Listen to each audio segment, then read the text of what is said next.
دیگه از زمانی بود مردم یک درختی را پرستش میکردند، یعنی از همون درخت کمک طلب میکردند، از همون درخت یاردم طلب میکردند. خدا را شکر که امروز خیلی در مردم ما و شما این پرستش ها کم شدگیند. مزارای لطه‌بند گفتم می رفتیم، هر یک لطه غذا را بستگی بودیم که از لطه های زیادی ما و شما همون درخت ها هم ای ذکر ماندن، همون هم قاق شدن، نابود شدن. حاضر الحمدلله که گمان بنده همین است که خیلی مردم آگاه شدند که ایاک نعبد و ایاک نستعین را برای خود اعلان کردند که پروردگارا من خاص تو را عبادت میکنم و هرگاه که اگر حاجتم غلطید، هرگاهی که مشکلاتم آمد، ایاک نستعین، فقط از تو کمک طلب میکنم، دیگر به کسی مراجعت نمیکنم. بهترین عقیده. مردم در گرد همین درخت عبادت میکردند، دعا طلب میکردند، پرستش میکردند. بناگاه در همون محله یک مرد با غیرتی بوده است که بسیار موحد بوده است، بسیار آدم با خدا راست بوده است. بعدا میگن آواز آمد که حضرت آخی تو در این خانه در آمدی و جای نماز پرتافته، شب و روز در عبادتی، درخت داری که مردم همه درخت پرستش میکنند، اینا برای خود معبود درخت اعلان کردند. آخی عیشاق درخت همو فقط گویم آب کردن، نوشیده و شفا گفته گشتند. و جمع که گفت این جای نماز سر رو، گفت در راه خدا خدمت کن. گو همچنان است، گو همچنان. میگه تبر گرفت و برآمد، تبر گرفت برآمد برای نابود کردن این درخت تا که مردم در زیر این گمراه نشوند، رو به سوی خدا بیارند. میگه در اثنای راه رسید که البته شیطان خودش در همه صورت می درآرد و اون مردم هم در گرد درخت شیطان البته گمراه کرده بود. میگه پیش راهش گرفت، گفت کجا میره بنده خدا؟ تو میدانی تو فخر همین محله ای؟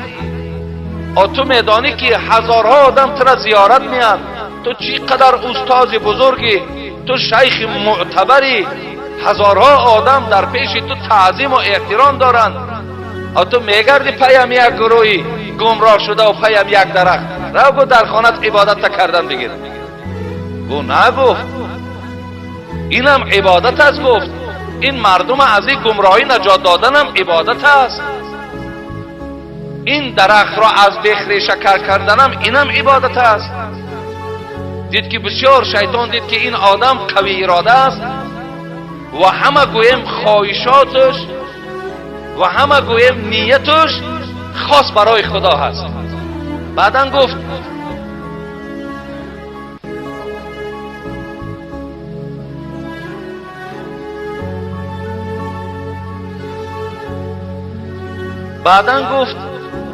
شیطان گفت دید که نمی شود، در چهرهش گفت نگاه میکند که بسیار رضاگی خدا هست، میان مستحکم برای راه خدا بستگی است.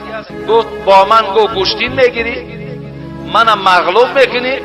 بعدن گفت نه مردم میدانه و درخت خبر میگه گذاشت در راه خدا که بود،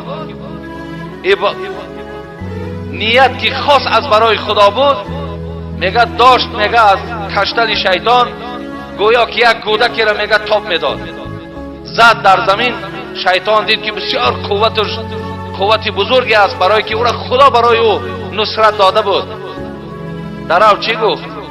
درو گفت ای مرد خدا، گفت بیا یک مصلحت کنیم.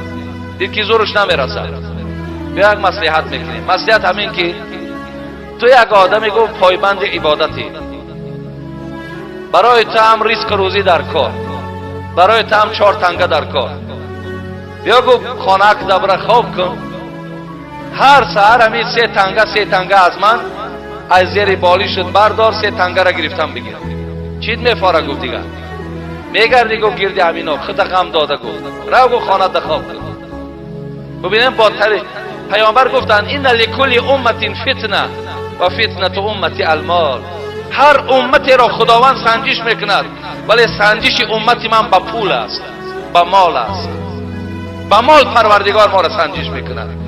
امروز بی دینهای بیگانه را ببینید، با 4 تنگه زردشتی تان میکنند، با 4 تنگه نصرانی تان دارند.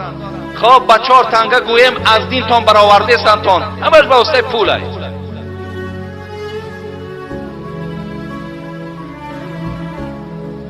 بعدن این مرده که عابد گویم فریفته شد و گفت میلش این فکری نست. آمد میگه در خانه کش غلطی خواب کرد، سهر میخیزه 3 تنگه تک سریش ده گریب. گفت خیلی کاری خوب. روز دوم هم همچنان، روز سوم تک سری را میبرداد، چی نیست. میگه دین ما را فریب داد. میگه تور را میگیره میبراید. میگه که در راه شیطان رو برو شد. کجا؟ اما درخت کنده میکنم. اکو این دفعه شو بینه که به خاطری سوم بود. اون دفعه اول به خاطر خدا بود، نجات بینه، نصرت بینه، قدر بینه. ولی دویم که به خاطر که نارسایی پول بود، و شیطان گفت تور تا او طرف. ما گفت قطعی من گفت سر به سر شد. بعدا گفت تو میدانی همون مردم. این دفعه در دست شیطان مثل کودک همین شیخ بازی میکرد. تا داد میگه زد شیخ در زمین. گفتی بچه ها شیخ ای خنده رسوز چی دیگه تمام دیگه. دید که هیچ قوتش نمیرسد. بعدا شیطان گفت پس بگرد. گفت به خانت برو. تو گو نیت تبدیل یافت. تو همون دفعه نیت کرده بودی که خاص برای خدا تو نجات میافتی. اگه این دفعه گفت تو دیگر نجات نمیافتی.